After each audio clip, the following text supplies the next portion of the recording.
De retour dans la deuxième partie de Tout sur un plateau. Nous sommes toujours avec Gigi. Oui, toujours. Et Thomas Anquetin nous a rejoint. Bonsoir Thomas, comment ça va? Salut Nivek, très bien. Ce soir, on va parler d'un film dont on a eu l'occasion de parler cette semaine. Et ça tombe bien parce que je suis très content d'en reparler ce soir parce qu'il m'a beaucoup plu. Et on accueille non pas Lucie, mais Audrey Martin. Bonsoir. Bonsoir. Vous êtes avec nous pour nous parler de l'association Dance With et AML, c'est un mix franco-anglais. Vous enseignez la danse et le bien-être. On va parler de raga, de dancehall, de street jazz et de new style. Ce sera dans quelques instants. Mais c'est avec Hugues qu'on va commencer cette deuxième partie.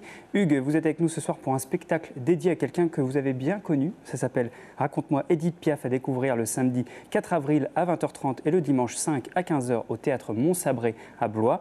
Un spectacle raconté par vous avec la participation de Clarisse Millet et Thierry Fabry pour la musique. On regarde tout de suite à quoi ça ressemble.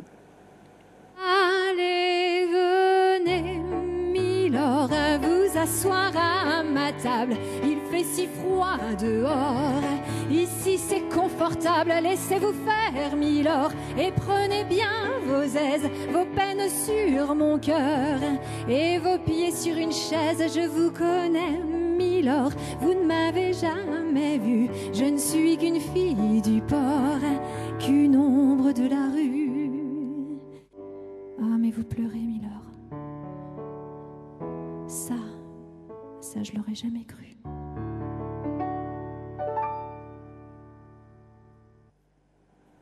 Voilà un aperçu de Raconte-moi Édith Piaf, un spectacle qui n'arrive pas par hasard, mais à l'occasion du centenaire de la naissance d'Édith Piaf, justement. Et qui aura lieu au mois de décembre.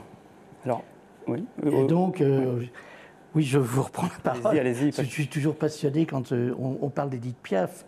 Ce spectacle, je le raconte parce que j'ai connu Édith les 7 dernières années de sa vie. Et Édith fut ma chance, si vous voulez, dans la mesure où j'étais un malheureux petit photographe qui faisait les faits divers. Alors oui, vous étiez tout à l'heure on avait France Soir, maintenant c'est France Dimanche. Vous étiez photographe au début des années 50 et un jour on vous propose un reportage qui finalement va changer votre vie. Absolument, parce que je faisais les faits divers chez un écrasé et tout d'un coup, à l'heure de midi où tout le monde est parti déjeuner et moi pauvre, j'attends. Il y a le rédacteur en chef de permanence qui me dit « Tu pars, on vient de recevoir un coup de téléphone d'Édith Piaf, elle change d'amant, il faut absolument, elle demande un photographe qu'on photographie, et l'ancien et le nouveau. » Vous vous rappelez de ce que vous avez ressenti à ce moment précis? J'adore une grande angoisse parce que c'était l'affaire de ma vie, c'était ma chance de ma vie. Vous aviez 23 ans, on le rappelle? J'avais 23 ans et j'ai pris un train, je suis arrivé au théâtre de Dijon. Et ce qui est drôle, c'est que le théâtre de Montsabré ressemble au théâtre de Dijon. Et c'est un petit peu, je suis superstitieux, quand Édith préparait l'Olympia, et là elle préparait l'Olympia, elle faisait des petites tournées dans des petits théâtres qui étaient un peu bichonnés, très particuliers, où elle pouvait répéter ses chansons. Et là, la première chanson que j'ai entendue, dans le trou du souffleur, parce que je m'étais perdu intimidé, je me suis trouvé j'ai vu des pieds, les premières Édith Piaf, j'ai commencé par voir ses pieds, et puis elle chantait la foule, elle répétait la foule. Oui, vous avez assisté à la création de ce morceau finalement. De ce morceau avec Michel Rive-Gauche, alors après... j'ai rempli ma mission, j'ai dit à l'amant, c'est fini, à l'ancien. Au nouveau, tu viendras déjeuner, dîner ce soir, sur les ordres de madame, et comme tu es maigre, je vais te faire grossir. Voilà. Mais il n'y a pas que ça, parce que je crois qu'elle a essayé de vous faire chanter aussi à un moment. Ah bah oui, sur son lit, plusieurs fois. J'étais mignon. Alors donc, il a fallu... j'ai tenu 7 ans, donc réellement, je n'ai pas été dans le lit, mais au-dessus du lit, souvent. Comment se passait cette relation? On connaît un petit peu le caractère d'Édith Piaf, en tout cas, on en entend souvent parler. Piaf est une magnétiseuse, elle vous regardait, elle vous transperçait, elle vous jugeait. Elle savait le profit qu'elle pouvait tirer de vous. Moi, c'était le profit de journal France Dimanche, photographe, pauvre. Il fallait pas avoir un beau blazer, il fallait ressembler à ce qu'elle était à Belleville, dans la rue. Elle nous aimait beaucoup. Moi, j'étais très, très intime avec elle. Très. Il y a un artiste que vous avez photographié par la suite qui vous a peut-être autant marqué qu'Édith Piaf? Oui, Jacques Brel. Jacques Brel, mais d'une manière... Piaf, ça a duré 7 ans. Dans la foule, dont je ne regrette rien, Milord. Mais oui, Jacques Brel, j'ai passé 2 nuits avec Jacques Brel à l'Olympia à parler de Dieu, de l'existence de Dieu autour de bière et de cigares. Et ça, le personnage était tellement charismatique, ça n'a pas été, ça n'était que 2 grandes rencontres, mais j'en ai été marqué toute ma vie aussi. C'est 2 grands personnages. Merci beaucoup Hugues. On rappelle, on vous retrouve donc la semaine prochaine, samedi 4 avril à 20h30 au théâtre Montsabré et le lendemain, c'est à 15h, j'allais dire 16h, c'est à partir de 15h. On rappelle que vous êtes aussi l'auteur de nombreux livres sur Édith Piaf. On passe maintenant à Lucie pour parler de danse. Audrey, ça va finir par rentrer. Bonsoir Audrey. Bonsoir.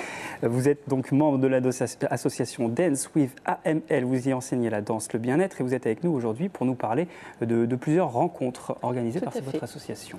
En fait, l'association est née l'année dernière au mois de juin de plusieurs élèves de plusieurs associations de la ville de Tours qui avaient envie de se retrouver autour de projets, qui s'étaient déjà retrouvés autour de projets, clips vidéo, spectacles, etc. Et du coup, on a créé cette association pour, je dirais, pour faire partager au plus de monde Alors vous partagez plein de choses, parce que par exemple ce week-end, il y a déjà des stages qui sont proposés. Je ne sais pas s'il reste des places, oui. Mais en tout cas on est sur des choses très diverses et variées. On commence avec du qigong, de la danse théâtralisée, du pointillisme aborigène. Alors là j'avoue que je sèche complètement, et même de la peinture. Exactement. Le pointillisme aborigène, en fait, c'est une technique, c'est le pointillisme qui a été d'abord aborigène en Australie, qui ensuite a évolué vers les impressionnistes, qu'on connaît beaucoup mieux. Voilà, donc l'idée, c'est de pouvoir proposer à tous les publics des découvertes artistiques diverses et de pouvoir partager entre les différents âges. On a des stages. Qui c'est qui peut s'inscrire à ces stages? Alors tout le monde peut s'inscrire. On a des stages, par exemple, à destination des familles, où les enfants s'inscrivent. Et l'idée, c'est j'inscris mon enfant à un stage, mais je viens participer avec lui autour d'une thématique qui peut être le théâtre, la peinture, les jeux, la danse. On a proposé du musical, par exemple, pour les parents-enfants. Ça peut être danse folklorique de Touraine aussi. Ça vous tente? Ouais, musical, ça peut être sympa. Voilà, je vois bien musical avec Manu. Ça peut être pas mal. Le mois prochain, vous ferez intervenir 2 danseuses qui s'appellent Quincy et Nathalie Lucas. Alors, avant de regarder une démonstration en vidéo de ces 2 danseuses, vous pouvez nous les présenter rapidement? Alors moi je vais vous présenter leur personne parce qu'en fait c'est essentiellement pour ça que je les fais venir. Leur activité m'intéresse beaucoup parce que c'est des choses sur lesquelles je ne suis moi pas calée et je trouve du coup intéressant de faire venir quelqu'un de connu et de reconnu pour pouvoir en parler et pouvoir être beaucoup plus proche de tous les élèves à n'importe quel âge. J'ai choisi ces 2 personnes parce que humainement parlant, elles sont très proches de ce que nous on veut faire partager à tout le monde, c'est-à-dire un moment tout simple, avec le sourire. Voilà. On regarde justement de quoi sont capables Quincy et Nathalie Lucas.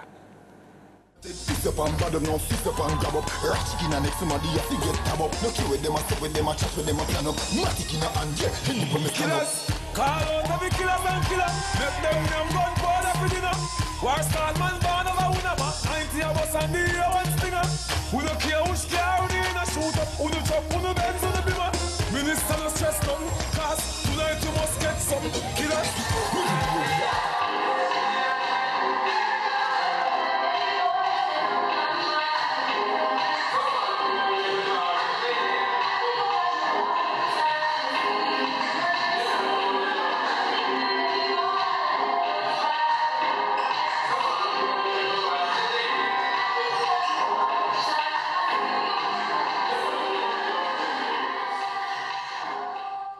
Quincy et Nathalie Lucas, vous vous rappelez les dates justement de leur venue? Alors 25 et 26 avril. C'est une belle opportunité pour vous de les recevoir ici à Tours? Oui, c'est une grande chance qu'on donne à toutes les personnes qui voudront venir les rencontrer. L'idée qu'il faudra retenir, je pense, c'est l'énergie et toutes ces belles choses qu'elles vont nous apporter en toute simplicité. Vous trouviez que ça manquait peut-être à Tours, ce genre de stage, de proposition? Oui, ça manque un petit peu et puis je pense qu'à Tours, on a un petit peu de mal à s'ouvrir, même entre associations. C'est aussi le but de la nôtre, c'est justement de pouvoir partager avec d'autres associations et faire avec les compétences de chacun et les partager tous ensemble, puisqu'au final, on est tous là pour la même chose, on aime tous l'art, on a tous envie de le partager. Donc voilà. Et comment se font les inscriptions pour les gens qui seraient intéressés? Alors, les inscriptions sont soit sur Facebook, sur le Facebook de l'association Dance with AML, sur le site internet également. Très bien. Voilà. Eh bien, Ghislain, moi je vous ai inscrit pour dimanche, c'est Bollywood. Ah ouais, c'est super. Bollywood, je maîtrise parfaitement la donnée indienne. Mais... Bollywood avec une association de Tours d'ailleurs qui s'appelle Bollywood in Tours. Eh bien, super. Merci beaucoup Audrey et non pas Lucie. Merci beaucoup Hugues. Vous restez avec nous et on se retrouve dans la 3e partie de Tout sur un plateau.